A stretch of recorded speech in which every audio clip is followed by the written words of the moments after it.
Not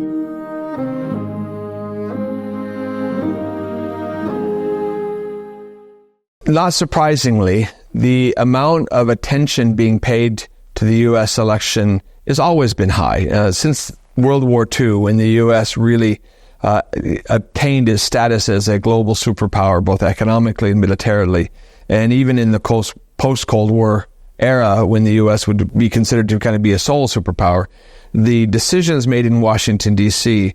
would have impacts for every corner of the globe. And so it's not surprising that we here in Australia pay such close attention to the United States, but we're not alone. Whether you're in Korea or Europe or anywhere else on the globe, a lot of attention is going to be paid to the U.S. election. These ones, at least to me, seem to be far more consequential than elections in the past. Now, obviously, there is an ideological difference between Democrats and Republicans, and there has been this pendulum swing. Historically, Republicans were perceived to be more free trade, were perceived to be more pro-alliance, and as a result, treaty allies of the United States or market economies around the world would have a preference one way or the other, depending on the political leanings of those countries. Today, however, much of that has been turned on its head. It's much more an existential question about the strength of American democracy.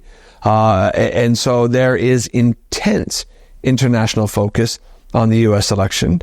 My own assessment is that after the election of Donald Trump in 2016, which was quite a shock to the international community, they did not anticipate the election result and were unprepared for it. And that includes both friends and foes of the United States internationally. But largely, that was considered to be, particularly by treaty allies such as Australia, as a bit of an aberration. So the real implications of this 2024 election is a clear indication as to whether or not 2016 was an aberration or if there's something more fundamentally changed inside U.S. politics. So for the last 3.5 years under President Biden, there's been a sense of a snapback to what the international community, or at least the foreign policy community, would consider to be normalcy.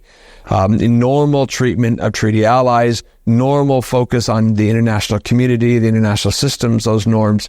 The problem is that if Donald Trump is reelected, despite what we knew happened in the 2016 to 2020 period, despite the events of January 6th in 2021 and the storming of the U.S. Capitol, and despite these ongoing legal issues that have garnered so much international attention, it is going to cause partners of the United States around the world, be they treaty allies or not, to kind of question the U.S. role in the world.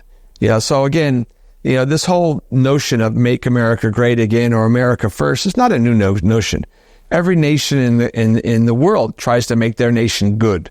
Every nation in the world tries to put their own national priorities first.